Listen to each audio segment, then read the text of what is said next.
Tenho aqui um convite a todos os participantes desse webinar, 2 convites, na verdade, que se cadastrem na revista para receber as notícias de outros webinars e das nossas publicações. Também os autores submetam seus artigos para avaliação e possível publicação na revista.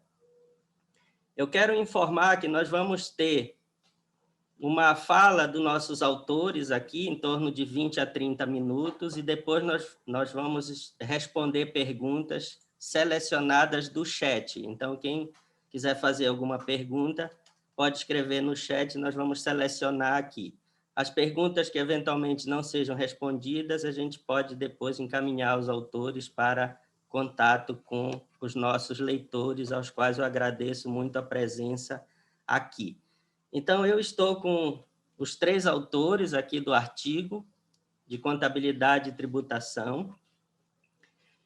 O professor Dr. Alexandre Evaristo, o professor Fábio Silva e o professor Paulo Pegas.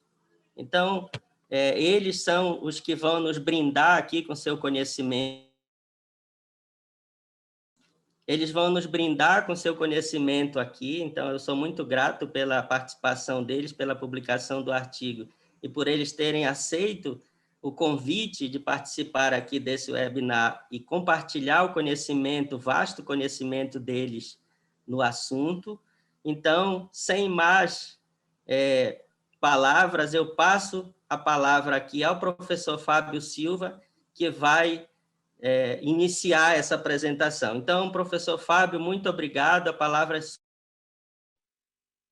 Boa noite, Manuel. Bom, primeira coisa, estão me ouvindo bem? Porque live é assim, né? A gente tem que confirmar se está tudo certo. Ok, bom, boa noite. Gostaria de agradecer ao convite do professor Emanuel, que vem fazendo aí um grande trabalho na revista FPCAF. E quero reforçar o convite, né? A revista FPCAF está aí aberta a todos que possam submeter seus trabalhos. Acho que é muito importante essa plataforma, esse veículo que a FPCAF está abrindo para os pesquisadores, dado que a gente sempre tem aí uma carência de trabalhos acadêmicos, científicos, e a revista FPCAF é mais um veículo e, obviamente, por uma instituição aí que é conhecida como a grande referência na contabilidade no Brasil. E quero também dizer que eu estou muito feliz porque eu estou aqui na presença além do Manuel, de 2 grandes amigos, né? O professor Paulo Henrique Pegas, o professor Alexandre Evaristo. O professor Alexandre Evaristo, além de amigo, é companheiro aí de trabalho em várias iniciativas, principalmente quando a gente fala de direito e contabilidade. O professor Paulo Henrique Pegas é o maior professor de contabilidade que o Brasil tem. Falei aqui para ele, ó, tá aqui, ó, o livro dele não sai da minha mesa, viu, professor? Só não vou falar que eu uso também para suporte para o laptop, viu, professor? Mas isso daí fica... Só religando aqui o som aqui. Aproveitando que o pessoal desligou o som de todo mundo e acabou desligando o meu também, mas, por favor, pessoal, peço que todo mundo se atente aí com o som. A gente sabe que em época de live aí acaba acontecendo alguns problemas com o som ligado. Bom, eu queria iniciar falando um pouco, fazendo um retrospecto aí do que aconteceu nessa última década, principalmente em relação à contabilidade e o direito, né? Esse ajustes de forças aí entre a contabilidade e o direito, essas controvérsias jurídicas contábeis que a gente vem discutindo tanto nos últimos anos, né? Todos aqui sabem que a gente passou por um processo de convergência ao padrão internacional, uma padronização às normas internacionais de contabilidade, que a gente iniciou por meio da Lei 11.638, lá em 2007, e basicamente é um pouco difícil a gente efetivamente resumir. Acho que a Paloma, a gente está vendo a sua tela. Fazendo declaração de imposto de renda, tá tudo a ver aí com o nosso tema. Mas então, continuando aqui. Bom, qual que foi o grande problema? Se é que a gente teve um problema na adoção das normas internacionais de contabilidade? As normas internacionais de contabilidade, elas são baseadas principalmente em algo que a gente discutiu intensamente nos últimos anos, que é a essência econômica sobre a forma. E são normas que são principiológicas, ou seja, são baseadas em princípios. Qualquer um que lê uma norma contábil internacional, uma IFRS, vai perceber que elas são muito baseadas em exemplificações e não efetivamente em regramento puro, fechado, ou seja, depende muito de um subjetivismo, que a gente chama de subjetivismo responsável dos profissionais de contabilidade para produzir a informação contábil. E isso entra em conflito, de uma certa forma, com o direito, principalmente com o direito tributário, principalmente o direito tributário brasileiro. O nosso direito tributário ele é baseado no princípio da legalidade, a gente tem normas que são objetivas, a gente tem um sistema jurídico regrado, baseado não em common law, mas sim em code law, ou seja, regras que delimitam aí os direitos e deveres de todo mundo. E por conta disso, o direito tributário ele se baseia muito no princípio da segurança jurídica. A gente precisa ter segurança jurídica porque o direito serve justamente para resolver conflitos. No caso do direito tributário, por que o direito tributário utiliza a contabilidade? Contabilidade, ela tem uma série de objetivos, uma série de pressupostos. Alguns vão dizer que serve para calcular o patrimônio, para arbitrar ali os direitos dos sócios, outros vão dizer que serve efetivamente para proteger credores, capital de terceiro, outros vão dizer, como eu gosto sempre de dizer, que é um sistema de informação que busca produzir informações econômicas, demonstrar a realidade econômica para o usuário da informação contábil. Quem são esses usuários? Acionistas, bancos, sindicatos, qualquer pessoa que tem interesse naquela entidade. Um desses usuários é o governo, por exemplo, a Receita Federal, a Receita Estadual, ou seja, é a autoridade tributária. Que no caso, principalmente do imposto de renda, faz uso do lucro como uma proxy de capacidade contributiva. O direito tributário busca avaliar a sua capacidade contributiva, a capacidade contributiva dos indivíduos, dos contribuintes, para efetivamente cobrar o tributo que é necessário aí para arcar com as despesas do Estado. Bom, então o que a autoridade fiscal faz? Ela busca na contabilidade um lucro líquido como proxy inicial dessa capacidade contributiva, mas, como eu disse, na contabilidade a gente tem regras principiológicas, a gente tem princípios, na verdade, não regras. A gente tem um subjetivismo, a gente tem avaliação a valor justo, a gente tem aí a essência econômica sobrepondo sobre a forma. E já no direito, eu tenho regras, eu tenho o princípio da legalidade, eu tenho segurança jurídica, eu preciso tributar aquilo que já foi realizado, ao passo que a contabilidade, muitas vezes, está olhando para algo que ainda vai ser realizado, como, por exemplo, um valor justo, o direito está olhando para trás, aquilo que efetivamente já aconteceu, porque ele quer se basear aí efetivamente em algo que é objetivo. É por isso, para dar um exemplo bem simplório que todo mundo vai entender, que na contabilidade a gente registra a depreciação conforme o nosso uso econômico do bem. Já no direito tributário, a gente vai olhar uma tabela lá na IN 1700, vai ter um anexo que é uma tabela dizendo, olha, o carro da sua empresa você vai depreciar em 5 anos. Não importa se na contabilidade você está depreciando a 20, porque esse 20 é 20 na sua empresa, na empresa do Pegas é 15, na empresa do Alexandre é 10, porque cada um vai tomar uma decisão a respeito do uso daquele veículo, então tem uma subjetividade envolvida. Já o direito não, o direito vai dizer, olha, você vai depreciar isso em 5 anos, o Pegas, o Alexandre, o Fábio, o Manuel, todo mundo vai depreciar em 5 anos, ou seja, é uma regra, é objetivo.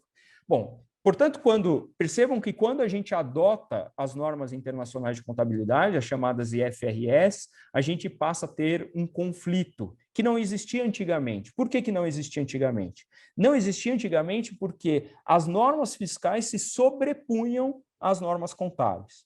Então, muito embora a gente, a partir da Lei 6.404, Lei de Sociedade Anônima, a gente adotou um padrão que, à época, era um padrão contábil muito moderno, mas, logo depois, a legislação tributária passou a se sobrepor àquele padrão contábil que era absolutamente moderno para aquele momento. Agora não, a gente tem a lei dizendo, olha, a contabilidade é feita segundo princípios, essência sobre a forma, ou seja, você vai representar a realidade econômica e qualquer coisa que a legislação tributária queira ajustar em relação a esse valor de lucro vai ser feito em livros auxiliares. É para isso que a gente tem a ICF, LALUR e daí em diante. Então, a gente tem um conflito muito grande. Então, quem viveu o padrão anterior vai se lembrar que quando a gente calculava o lucro real, a gente tinha ali poucos ajustes. Não eram tão poucos, mas eu diria que a maioria dos ajustes a gente já estava acostumado, despesas que são necessárias, que não são necessárias, despesas expressamente contidas na lei que é indedutível, como brinde, multa, coisas nesse sentido, e de repente, por conta do novo padrão contábil, a gente tem que fazer 3 vezes mais ajustes. Aproximadamente isso. Por quê? Agora, a avaliação de valor justo, eu tenho que fazer o ajuste, a depreciação, que agora tem uma depreciação contábil, tem uma depreciação fiscal, tem que ajustar, o impairment eu tenho que ajustar. Então, isso traz aí uma enorme complexidade ao cálculo do imposto de renda e da complexidade deriva conflitos. E isso acaba efetivamente aí preocupando não só os contribuintes, como a própria autoridade fiscal. Eu quero dizer com muita clareza que, às vezes, a gente, da minha parte, assim, eu tenho uma certa incompreensão em relação a isso. Eu quero retornar que o direito usa da contabilidade porque o direito reconhece que a contabilidade fornece uma proxy significativa de capacidade contributiva. O direito não precisaria buscar isso na contabilidade. O difícil é a gente encontrar uma fonte melhor do que a contabilidade para isso. Na minha visão, ainda não inventaram uma forma melhor do que buscar na contabilidade essa proxy de capacidade contributiva. Mas é inegável que, dado que o objetivo da contabilidade é diferente da tributação, que a gente vai ter uma necessidade de ajustes por parte da legislação tributária. E é isso que está gerando todos esses conflitos. A Lei 12.973 veio para dar o tratamento fiscal àquelas mudanças na contabilidade, mas eu quero alertar um ponto. A 12.973 não resolve todos os problemas. Primeiro, porque, eu já falei isso algumas vezes, o legislador ele não é onisciente, ele não conhece todos os impactos que a contabilidade vai ter na tributação. Até hoje a gente discute esses impactos, que dirá o legislador lá em 2014, se ele seria capaz de olhar todas aquelas mudanças na norma contábil e dar todo o tratamento fiscal. Então, hoje, o que a gente discute? Se eu tenho um determinado valor que está na contabilidade, que a 12.973 não tratou, isso tem impacto fiscal ou não?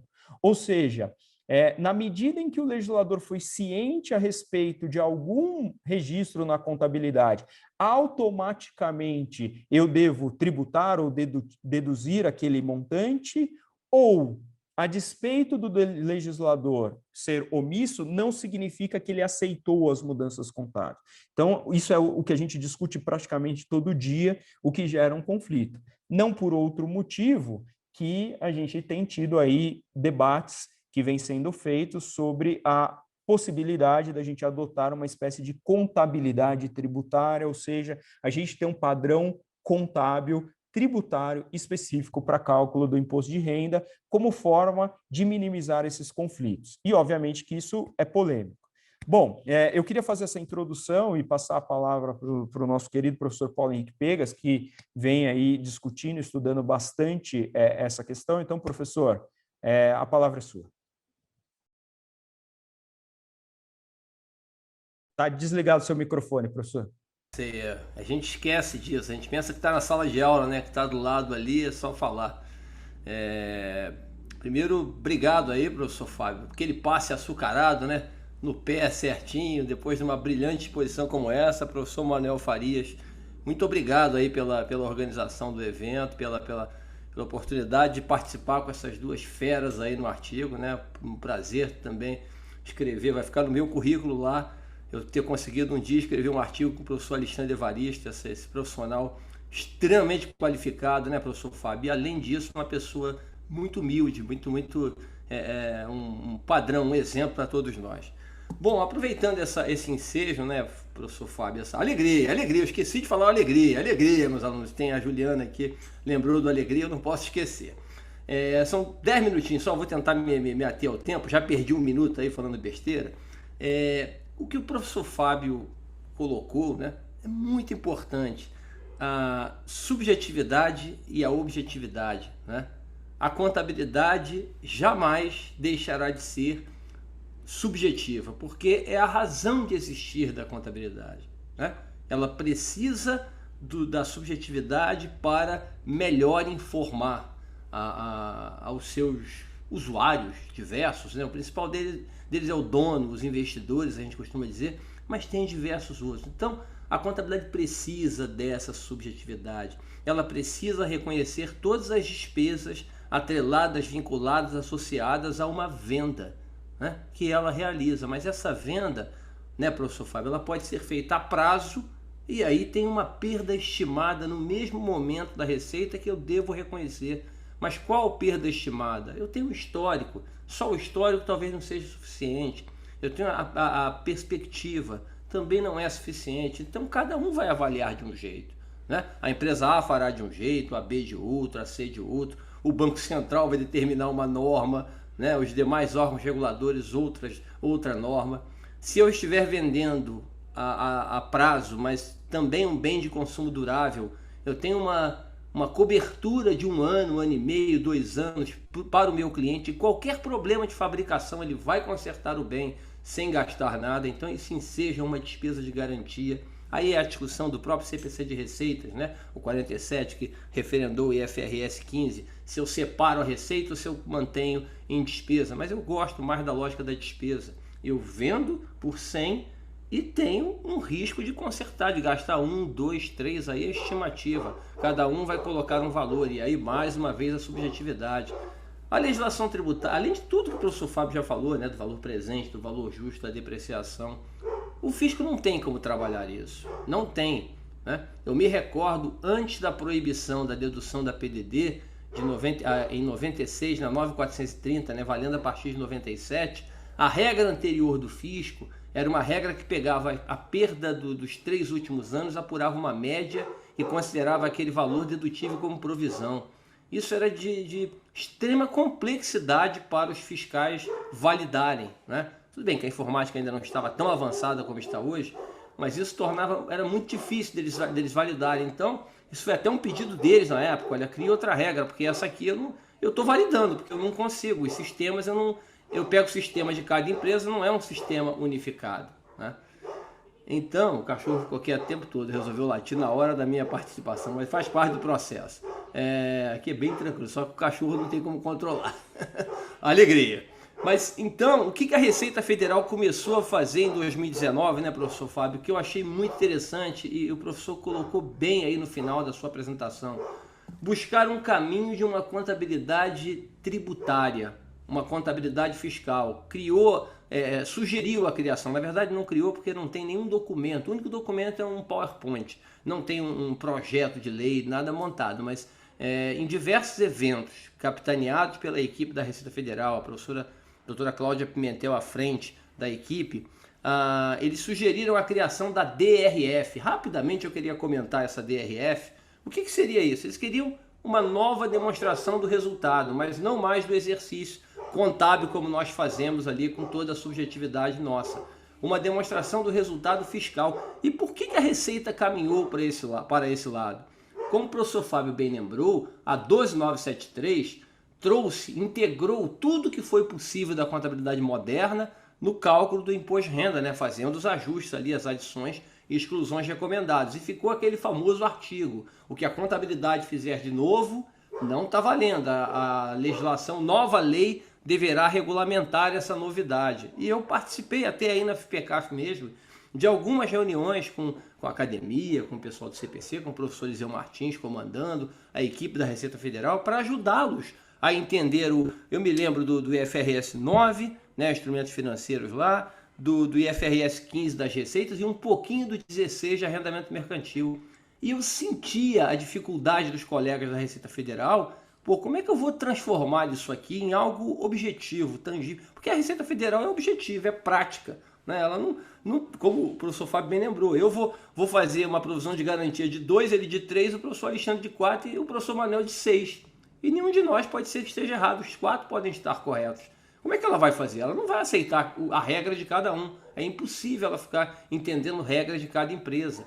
Então, eu sentia uma dificuldade muito grande dos colegas ali em entender, não entender a complexidade, mas em tentar adequá-la para as normas, as leis, né? O CPC de receitas, então, era algo absurdo. Tinha umas coisas ali que não estou dizendo que está errado sob a ótica contábil, mas para você colocar na prática ficou muito difícil.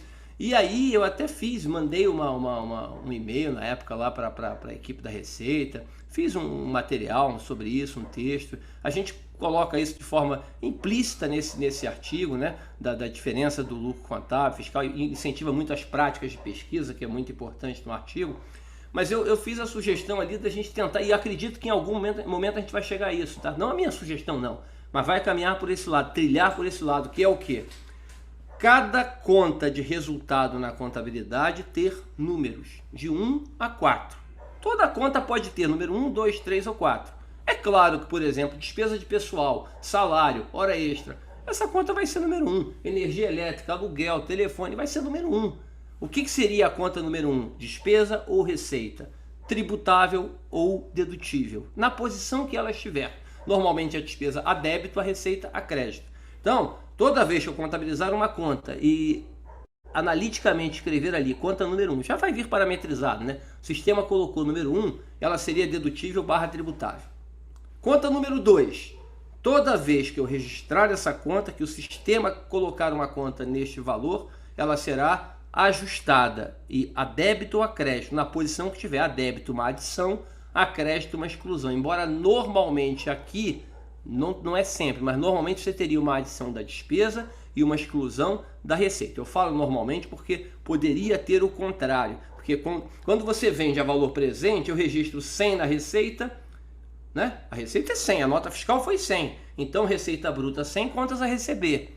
Mas aí, o valor presente 93. Então, tem 7 de AVP a ajustar. Esse 7 eu colocaria a crédito lá, reduzindo contas a receber, e faria um débito em receita.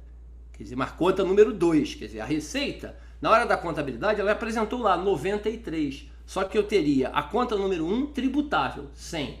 A conta número 2 ajustada. E automaticamente esse ajuste seria temporário. Aí até veio uma dúvida. Pô, para que ajuste temporário? Não teríamos mais necessidade de controlar, porque não teríamos mais LALUR, né? Essa proposta, quem assistiu a algum evento, viu que não teríamos mais LALUR. Deixaria de existir o LALUR. Lê do engano. Deixaria de existir o LALUR sob a ótica fiscal. O LALUR continuaria existindo, talvez ele mudasse de nome, né? Fizéssemos uma adaptação na sigla, ele seria um livro eminentemente contábil. Por quê? Ele nos ajudaria a registrar, a controlar os famosos ativos e passivos fiscais diferidos, né? Então, o 2 seria um ajuste sempre temporário, né? Aí o 3 seria o definitivo. O professor Fábio citou o brinde ali, né? Eu tenho uma despesa de brinde. Ora, despesa de brinde é número 3, porque o brinde não é uma despesa dedutível. As doações, você teria doação número 1, porque tem algumas que são dedutíveis, doação número 2. Não tem aquela que é 2% do lucro operacional? Você pode ter 20 dedutível, 10 não dedutível. Você doou 30. 20 você contabiliza na conta número 3, 10 você contabiliza na conta 1. O total da despesa foi 3. E eu já vou terminar essa confusão aqui. Mais uns 2 minutinhos eu termino meus 10 minutos que eu me programei para falar aqui. Como é que seria na contabilidade, professor Fábio, professor Alexandre e professor Manuel? Como é que seria na contabilidade? Eu pegaria na contabilidade a conta número 1, número 2 e número 3. Para a minha DRE, ficariam as 3 contas, o resultado completo, LAIR, tudo bonitinho, como nós sempre fizemos. Porque eu tenho que ser informativo. E eu não posso, porque se eu fizer a DRS do jeito que a gente está sugerindo, eu acabo com a DRE. A DRE vai perder muita importância, ela não pode perder importância, que ela é uma ferramenta principal da contabilidade junto com o balanço patrimonial. Então ela continuaria tendo a sua relevância, a sua importância. Mas o fisco consideraria o quê? O que seria a DRF? Apenas e tão somente a conta número 1. Só a conta número 1. Só as receitas tributáveis e as despesas dedutíveis. Eu sugiro uma conta número 4, você vai dizer, mais um último número. Uma conta número 4, praticamente exclusiva para a atividade industrial. Por quê? Porque o fisco ali, o que ele sugeria? Ele sugeria assim, professor Alexandre, ele falava assim, né? Lembra? Na indústria, você vai pegar o gasto com o pessoal, vai colocar como despesa. Os materiais que você usou já vai colocar como despesa. Despesa fiscal. Despesa fiscal. A contabilidade não pode colocar em despesa, senão eu perco a informação, né? Eu fabriquei 10, vendi 5, não vai tudo para despesa, vai só metade. A outra metade é estoque. Então, essa conta 4 serviria para ser uma conta extracontábil apenas para a gente ajustar na empresa industrial que teria essa necessidade. Não dá para a gente aprofundar aqui, também não é o escopo, não é o objetivo, mas eu acredito, professor Fábio e professor Alexandre, que em algum momento nós vamos conseguir na frente, né? E vocês dois são profissionais fundamentais nesse processo, com o conhecimento, com a bagagem, com a lógica que vocês têm de ajudar a construir esse processo, né? Para a gente colocar a contabilidade cumprindo sua função, continuando sendo informativa, mas o fisco também fazendo a dele, né? Que usar, como meu professor Fábio falou ali, corretamente a contabilidade como insumo inicial, como base inicial, mas trabalhar com o que interessa para ele para fins de apurar seu resultado.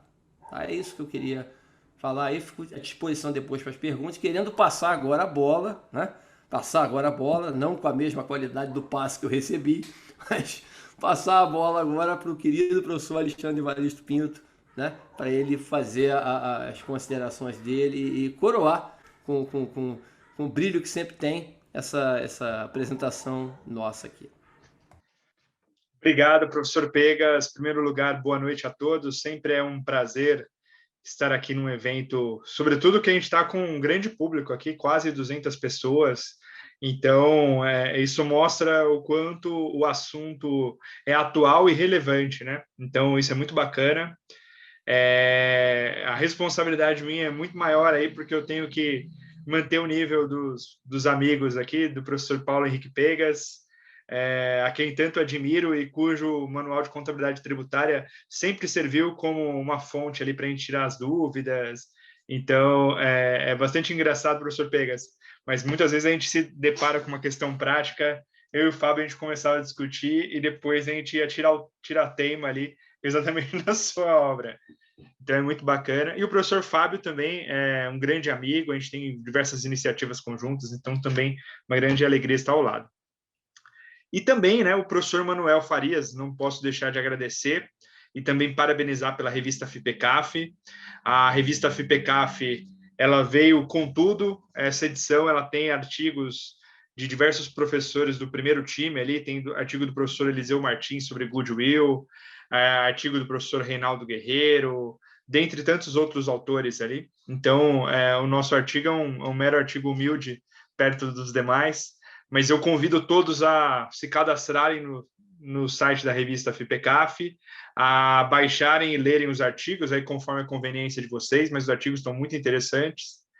E também, né, como qualquer revista, a gente está sempre aberto a chamadas, então também pensem em publicar, é importante, é um processo.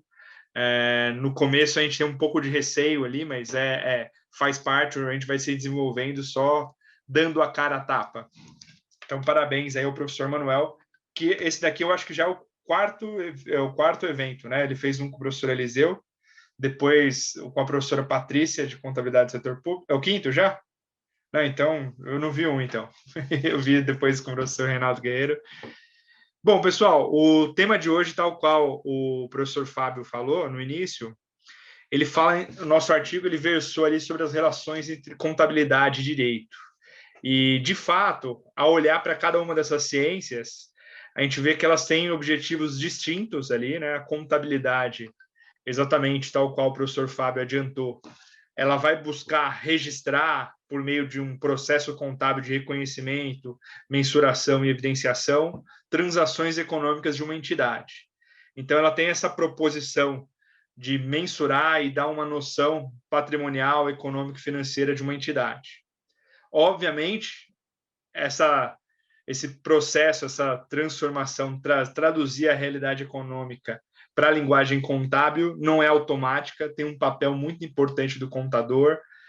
Diferentes contadores vão chegar em diferentes resultados, tal qual o professor falou, de acordo com o que a própria norma contábil dá de liberdade ali. Então, muitas vezes a própria norma contábil dá critérios de escolhas contábeis, então, para se chegar em resultados que podem ser distintos. Mas o que é importante a contabilidade é esse sistema de informações. Esse resultado, que são as demonstrações contábeis, ele vai ser utilizado por uma série de usuários para tomada de decisão, uma tomada que é mais fundamentada, seja para decisões de investir ou não investir, de conceder um empréstimo ou não, de manter ou não aquela ação. Então, essa é uma série de informações. Como é uma série de informações bastante ricas sobre a vida econômica e financeira de uma empresa, acaba sendo quase que natural que o fisco também vá beber nessa fonte contábil para fins de determinação de diversos tributos. Então, de fato, faz muito mais sentido que o fisco, se ele vai tributar a renda ou tributar a receita, ele olhe para o dado contábil do que ele tente fazer com seus próprios princípios. Então, acho que esse é a grande sinergia que há entre as duas ciências. Isso não quer dizer que tem que ser idêntico. O direito tributário, diferentemente da contabilidade, ele está olhando para fatos geradores ocorridos, né? Então, que já ocorreram no passado. Enquanto a contabilidade, embora ela esteja registrando transações econômicas passadas, mas ela está olhando muitas vezes com perspectiva da realização futura. Então, um exemplo grande disso é a questão do valor justo. Então, qual que é uma consequência? A gente tem aí, de fato, uma potencial controvérsia. E aí cabe ao legislador tributário lidar com essas controvérsias. Professor Pegas, eu também tenho o mesmo problema com os cachorros aqui, viu? Esse horário, elas ficam lá fora e começam a passar os cachorros na rua, aí você viu. Mas faz parte do jogo, né? Ô, Alexandre, eu tô até me sentindo deslocado porque eu tô sem cachorro aqui no escritório, se eu soubesse. É um coral aqui em casa. Bom, mas voltando aqui. Oi. Quem sabe faz ao vivo. Exatamente. Bom, pessoal, mas o grande ponto existe, de fato, uma sinergia bem grande na utilização dos dados contábeis pela autoridade tributária, mas ele pode transformar esses dados para fins de determinação. Então, tal qual o professor Pegas bem tratou, obviamente, o nosso legislador tributário ele optou por partir, sim, do lucro contábil, já no modelo atual, né, sem falar do RTT, que o Fábio muito bem explorou lá atrás, mas aí trouxe uma série de ajustes. Adições, exclusões, exatamente com alguns pontos em que muitas vezes ele falou, olha, isso aqui eu não vou considerar dedutível porque é uma renda não realizada, para isso aqui eu vou exigir um controle em subconta. Então, acho que esse é um dos grandes desafios do legislador tributário. E aí vem o ponto que tanto o professor Fábio quanto o professor Pegas já anteciparam, que hoje em dia o número de ajustes possíveis é tão grande, fala-se que são mais de 300 ajustes, que aí começa a discutir, será que o modelo que a gente tem, o tradicional do LALUR, partir do lucro contábil, fazer adições e exclusões e depois a compensação dos prejuízos fiscais, ele é o mais adequado? E aí, de fato, a equipe capitaneada pela Cláudia Pimentel, eles vieram com um novo modelo do novo lucro real, que extinguiria o LALUR, partiria para um novo resultado, que seria a DRF, demonstração do resultado fiscal. A análise seria feita linha a linha. Então, de certa forma, a gente teria uma contabilidade tributária, embora a Cláudia não goste que utilize essa expressão, ela fala, não são duas contabilidades, mas tem alguma semelhança, vamos dizer assim. E ela fez um trabalho bastante bacana que ela começou a divulgar, né? Ainda que não tivesse um projeto, era um PowerPoint ainda, mas ela começou a ir em diversas instituições. Ela veio, inclusive, aqui na FIPECAF, a gente fez uma mesa de debates sobre o tema. E o assunto acabou perdendo um pouco de fôlego por conta da pandemia.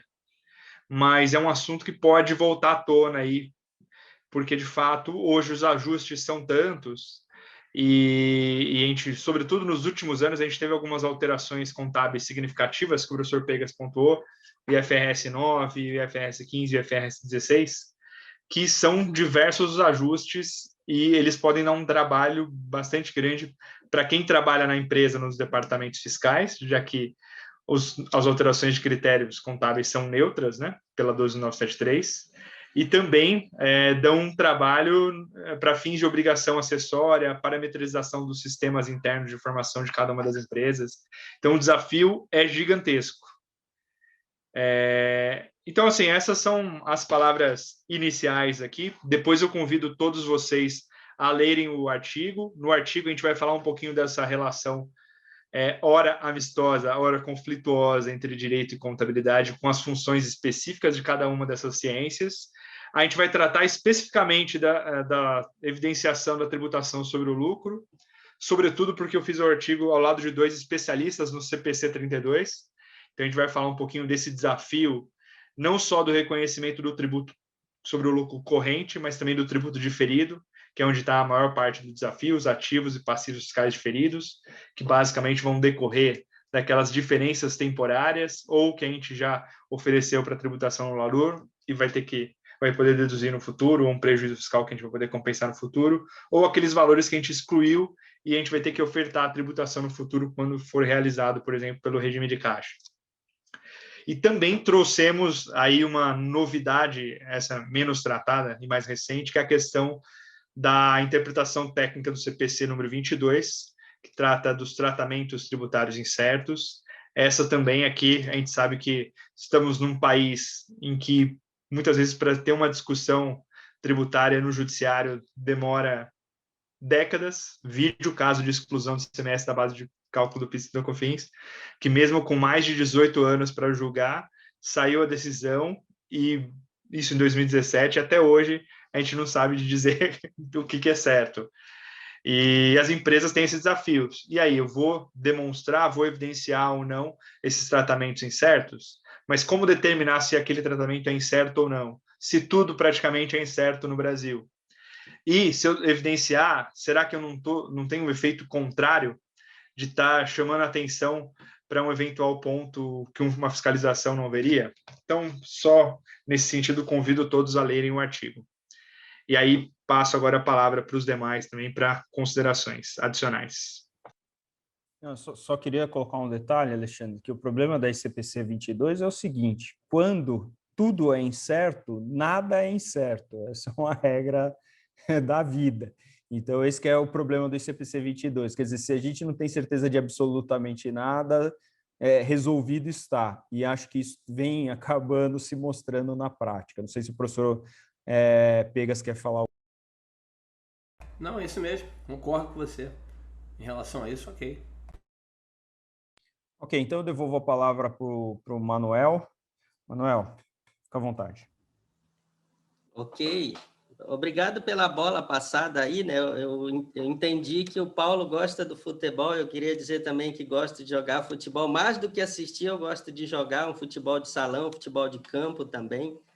Então, eu estou aceitando o convite aí para quando passar essa pandemia, a gente fazer um jogo de futebol. Combinado? Se quiser, pode jogar. Se colocar a camisa do Botafogo, entra em campo, hein? Né, professor Pega?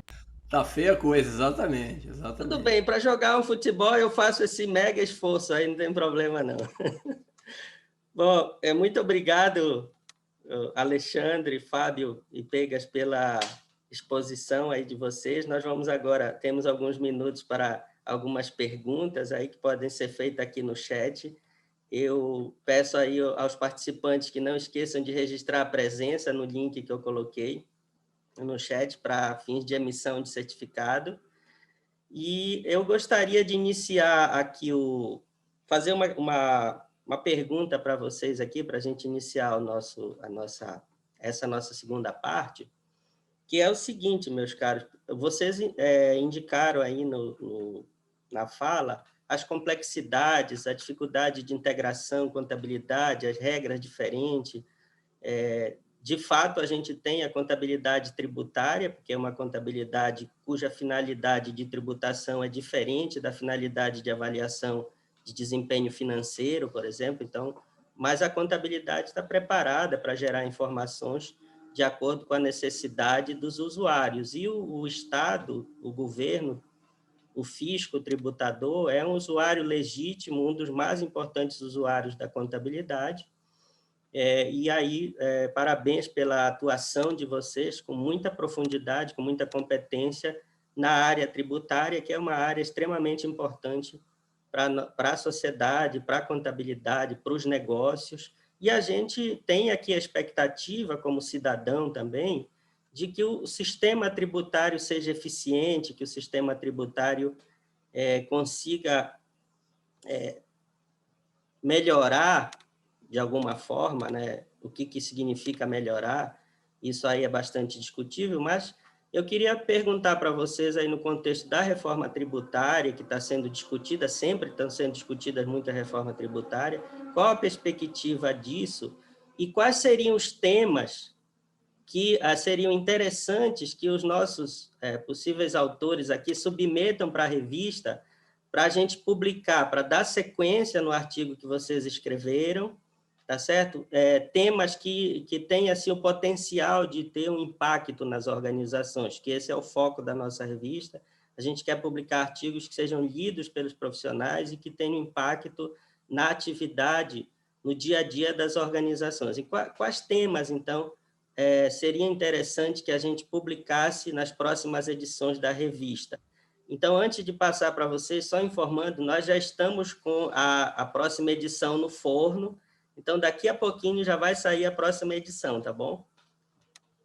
Ok, Emanuel, eu vou até pedir licença, eu vou aproveitar que a nossa audiência ainda é grande e aproveitar para dizer que esse tema, né, principalmente imposto de renda, a gente discute bastante na FPCAF, a gente tem vários cursos, e aí eu acho que a gente está com 193 participantes, quer dizer, muita gente aí participando numa quarta-feira à noite de pandemia, então, até para premiar as pessoas que estão presentes, a gente vai dar um desconto num curso de imposto de renda que a gente acabou de lançar, eu e o professor Alexandre lançamos esse curso, então, todos os participantes vão receber um cupom de desconto de 30% nesse curso, o pessoal do marketing vai entrar em contato por e-mail com todos, e oferecer esse cupom de desconto, depois eu deixo até o link do curso aqui.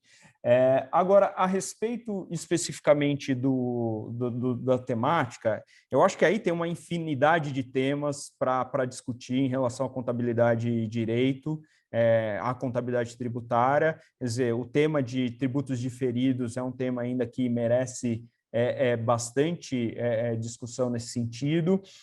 Um tema também que é muito importante é a tal das diferenças entre contabilidade e direito, que a gente chama de book tax difference, ou seja, o professor Pega sempre fala muito isso na aula, né? Ele sempre mostra, olha, vamos olhar aqui qual que é a carga tributária, qual que é a alíquota, que é a alíquota nominal, 34%. Agora vamos calcular aqui a alíquota efetiva. Hora dá 5, hora dá 40, hora dá 20, e acho que a gente não tem muita noção ainda dessa questão dessas diferenças, e isso acho que é muito importante, porque você falou uma coisa que me chama muita atenção. A tributação é algo importante para o cidadão. E para você exercer sua cidadania, você tem que conhecer qual que é a carga tributária, qual que é o imposto que você paga. Então, é importante você saber que existe uma alíquota nominal, mas existe uma alíquota efetiva, e acho que estudos empíricos dessa diferença entre a base de cálculo contábil e a tributária é algo que é muito adequado à revista. A gente teve, inclusive, uma dissertação de mestrado recente lá no Departamento de Contabilidade da FEA, do Mauro, que é, inclusive, da Receita Federal, que é orientando do professor Fernando Múrcia, que justamente trata desse tema e é muito interessante, é um tema também adequado para a revista. A ICPC 22 é algo que a gente ainda precisa entender um pouco melhor, ela é relativamente recente, O próprio CPC de Receita, né, que o professor comentou, o CPC 47, que traz grandes problemas na área tributária, porque o reconhecimento de receita contábil agora descasa da tributação, e pode gerar até problemas em termos de tributos sobre consumo. Então, acho que a revista aí tem um monte de tema que dá para tratar na revista, e, de novo, eu faço votos que as pessoas efetivamente contribuam.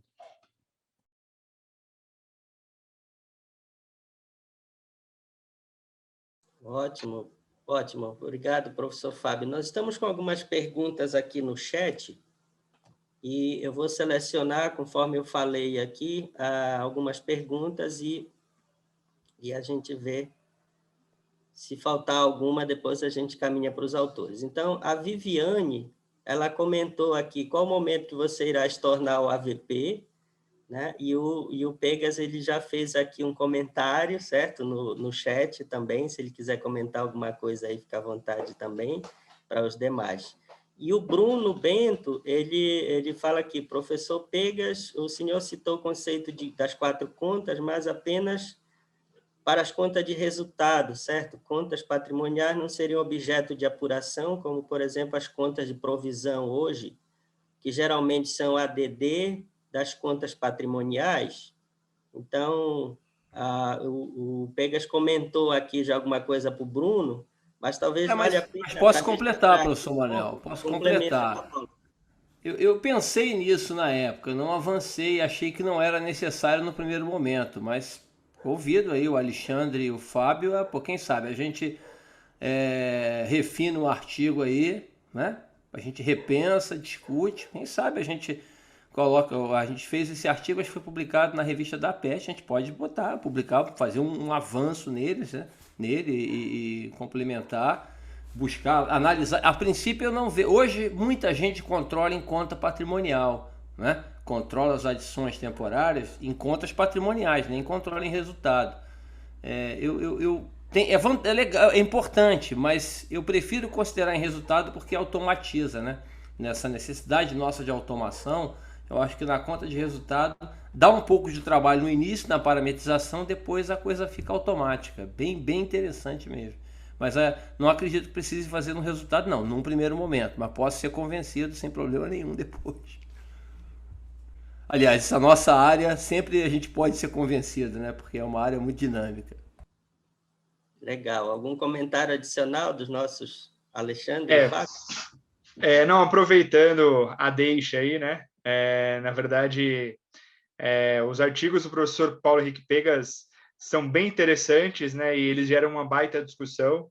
Então, até estou vendo aqui um comentário aqui, qual que foi o posicionamento da Febraban com relação ao seu artigo. Então, de fato, causou um grande, vamos dizer assim, um grande bafafá, né? Usando aquela expressão antiga. Mas foi muito interessante, porque o importante, o que acontece, quando a gente faz um artigo acadêmico, são 2 pontos importantes aqui. O primeiro ponto é que você não esgota o assunto. Então, esse nosso artigo que a gente fez na revista FIPECAF, por exemplo, a gente quase que apresenta algumas linhas de pesquisa dentro da contabilidade tributária, quase que chamando para que novos autores publiquem sobre cada um daqueles temas específicos, porque cada um daqueles temas específicos cabe. E o trabalho de artigo científico é assim, ele acaba uma pessoa dando continuidade a uma pesquisa anterior da outra, então acho que essa é a riqueza. E ao mesmo tempo, também outro fator que é muito bacana é quando você consegue trazer um posicionamento crítico. E aí eu acho que esse artigo do professor Pegas, ele vem trazer a nossa reflexão. Não para dizer o que está certo ou o que está errado, mas para mostrar ali exatamente, olha, sob essa perspectiva, olha qual que é a alíquota efetiva. Então, acho que esse é o principal ponto, para que um formulador de políticas públicas, um legislador, nós aí, enquanto demais contribuintes, a gente tem um pouquinho de noção. E só para também aproveitando, também pensando em temas futuros, acho que o Fábio bem pontuou. Direito e contabilidade é infindável ali a quantidade de temas, porque para a adoção de qualquer norma contábil, você sempre vai ter alguns ajustes decorrentes dela, você sempre vai ter algumas diferenças de tratamento tributário, então Caso de receitas, você pode trabalhar especificamente com algum setor específico.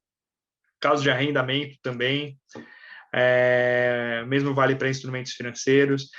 Combinação de negócios é um campo que tem a riqueza que você tem contratual em operações de compra e venda de empresas, de incorporação, também dá margem a diversos microartigos. A questão do diferido também, ainda que ela seja tratada em alguns artigos, ainda são poucos perante a importância do tema. Então, de fato, em diferentes setores, os impactos são bem significativos. Discussão de juros sobre capital próprio, dividendos, também dividendos tem uma ligação total com a contabilidade. A questão da reforma tributária também é bem interessante, porque para qualquer projeto que passar, você vai ter também a questão da contabilização desses novos tributos ali, da contribuição de bens e serviços ou do imposto sobre bens e serviços, a questão dos créditos relativos quando você tem não cumulatividade, qualquer que seja o tributo, a questão das subvenções também é um tema riquíssimo, porque a gente sabe que no Brasil são muito comuns os incentivos fiscais das 3 esferas aí, federal, estadual e municipal, principalmente estadual, mas nas 3 esferas a gente tem bastante temas interessantes, e então são temas sem fim, assim, Manuel. Acho que para quem tiver com um tempinho livre para pesquisa e disposição para escrever, será muito bem-vindo. Professor Alexandre, Fábio e Paulo, eu vou ver aqui um comentário aqui do Roosevelt e também vou comentar aqui um pouco da temática. Ficou claro que tem muito tema, mas aí a questão é como que a gente pode aproximar a necessidade das organizações. Então, imagino que a gente pode trabalhar um pouco, por exemplo, vocês atuam também nas decisões judiciais, tá correto? Então, casos, como é que o fisco encara, como é que o fisco decide, quais são as decisões, a jurisprudência. Então, imagino que isso também auxilia quem está atuando, quem está praticando, a tomar uma decisão, a seguir uma linha de raciocínio, tentando mitigar algum risco ali. Então, talvez trazer alguns casos emblemáticos desses temas todos que vocês citaram e discutir que aspectos estão envolvidos, que risco, que cuidados possam ter. Eu acho que, na minha percepção como editor, trabalhar um pouco essa metodologia de caso e discutir alguns assuntos, alguns riscos, alguns problemas, alguns cuidados que precisam ter, né? Se a tendência da legislação é manter a decisão ou mudar. Então, acho que entrar um pouco nesses aspectos aí, talvez, né, como editor aqui olhando, talvez isso possa ajudar um pouco na temática, que esse é um caminho. Outro caminho é se abordar de forma mais geral o tema, né, como tributação. Então, tem vários focos que podem ser dados na discussão de um tema, tá correto? Então, eu queria um comentário nesse sentido. Aí tem um comentário aqui do Roosevelt que ele diz assim, né, porque a contabilidade como instituição que anda com suas próprias pernas se submete ao judiciário? Por que não se criar um poder contábil assim como o poder judiciário, né? Então, vocês que atuam aí nessa interface, né? Na verdade, uma coisa é o direito, o poder judiciário ele é transversal a todas as atividades sociais, não é só a contabilidade, ele é transversal a todas as áreas de atuação, inclusive, por exemplo, nas pesquisas, né, das ciências biológicas, por exemplo, tem muita coisa que precisa ser autorizado para fazer ciência, né?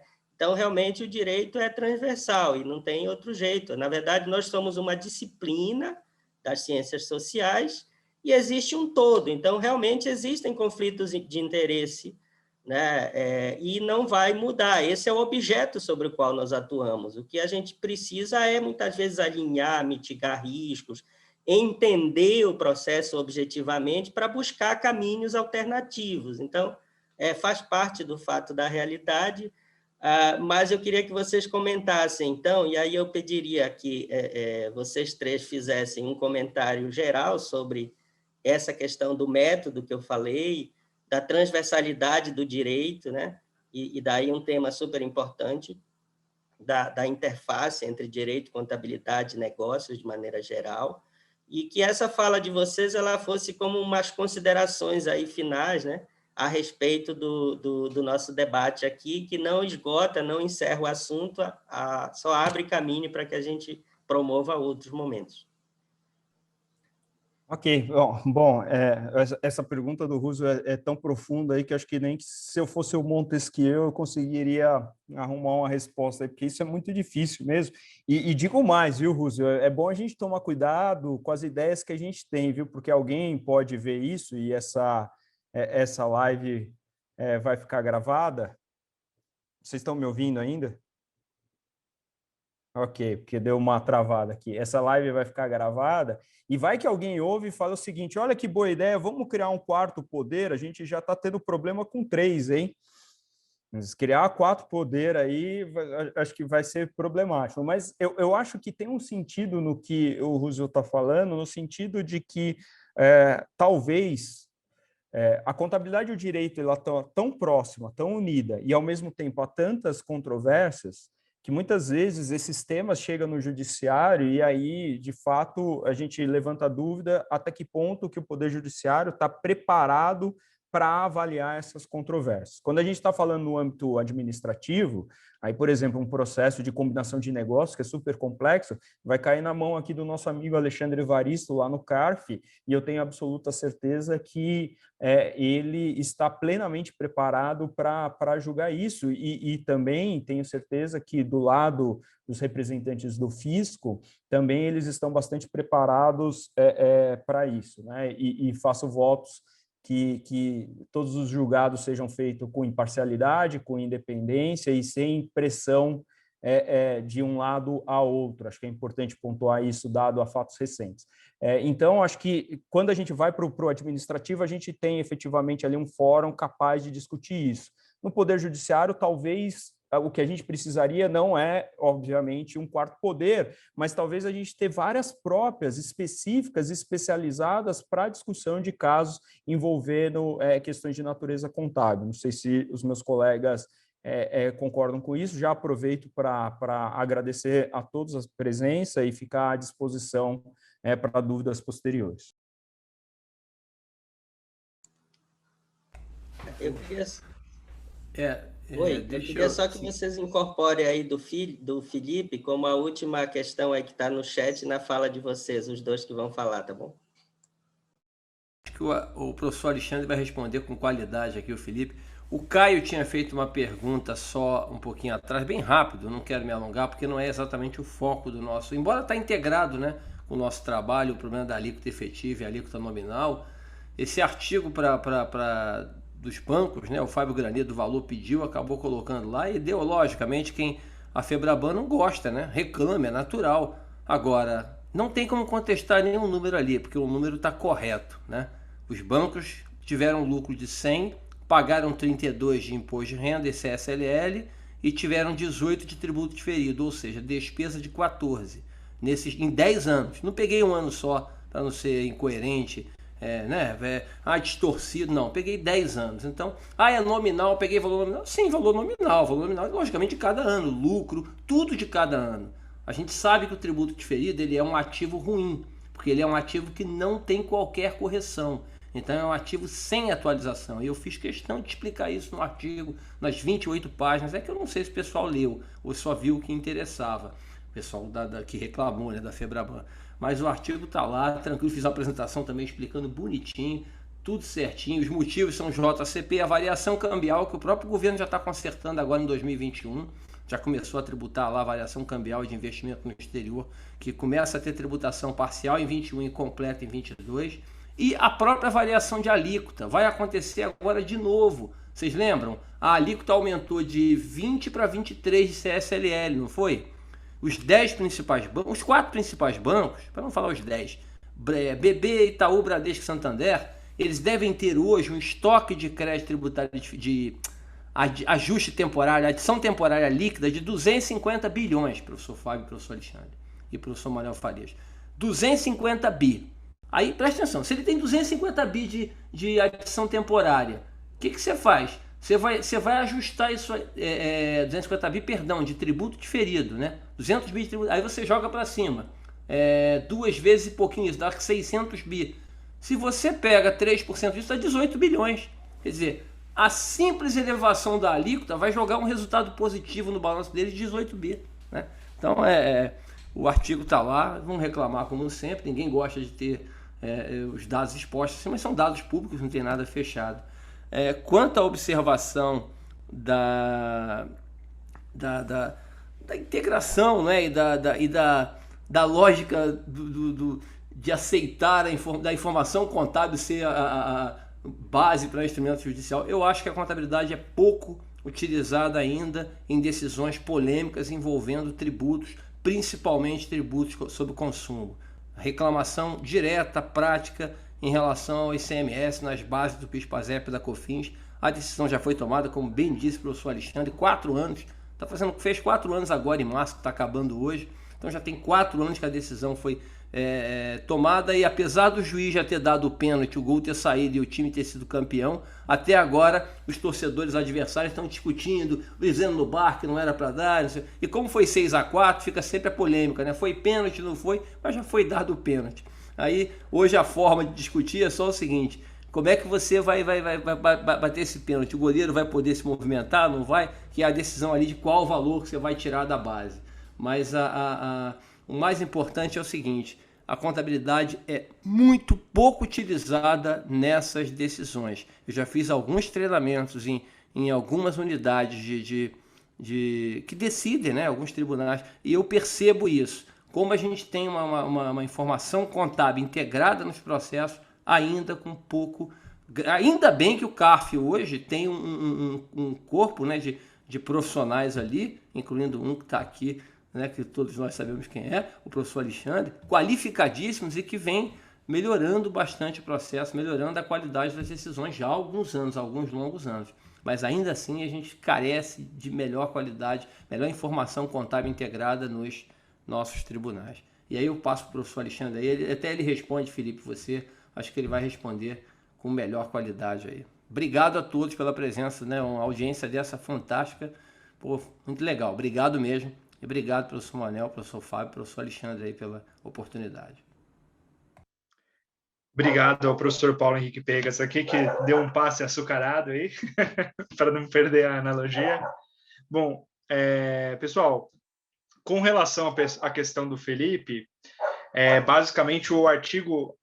Bom, em primeiro lugar, vale lembrar que a 12973 ela foi quem deu um tratamento tributário específico e acabou com o RTT.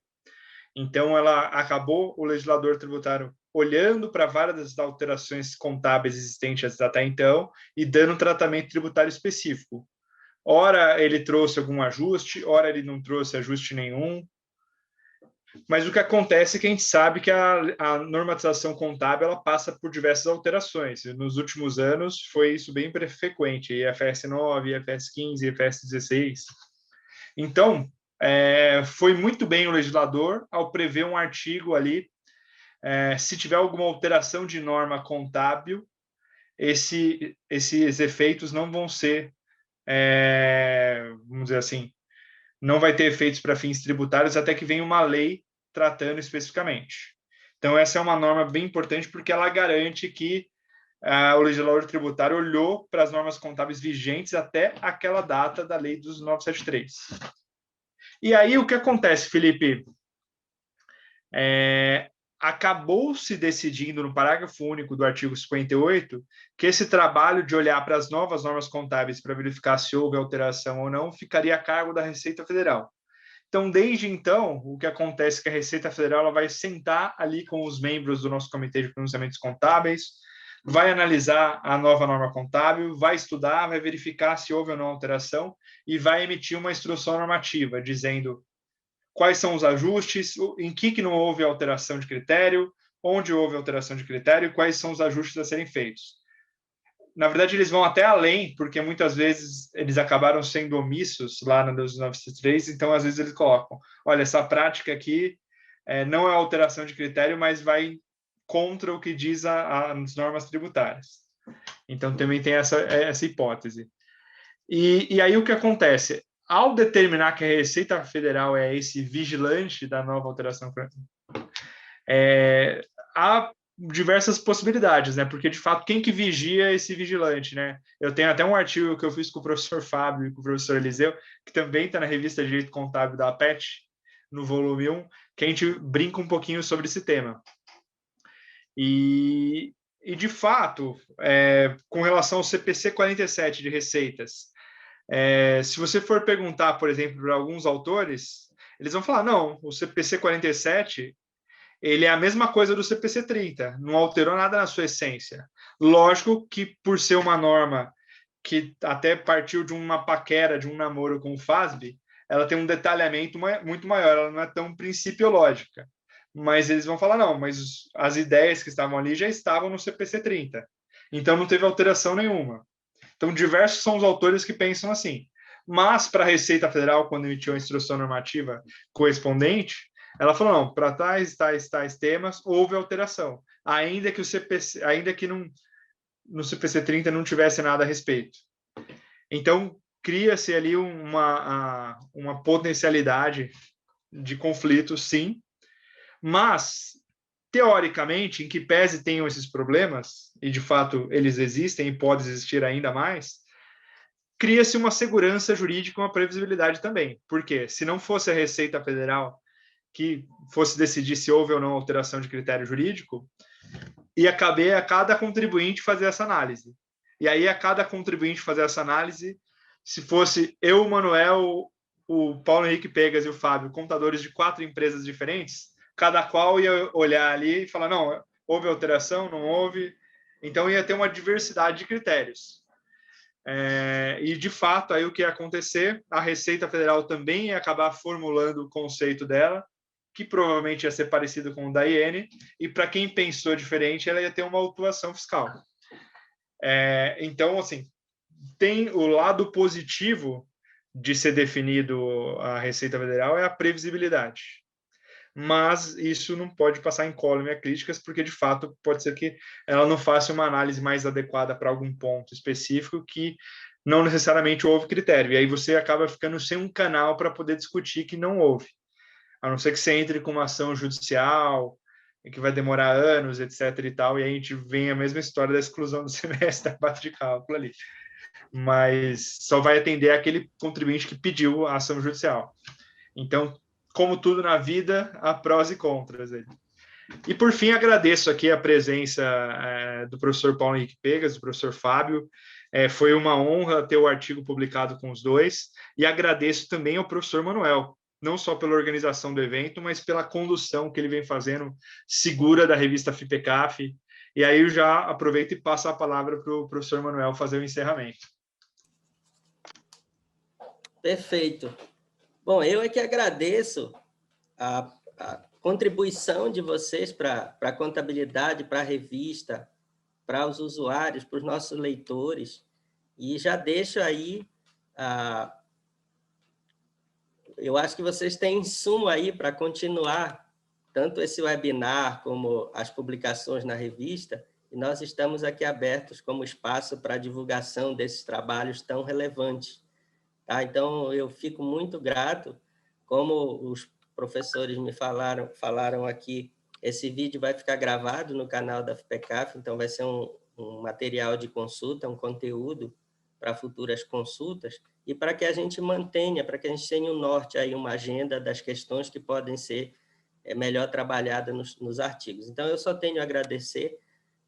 O professor Alexandre, por exemplo, encerrou aí com a fala dele, falando, por exemplo, da previsibilidade, que é um aspecto muito importante nos negócios, né?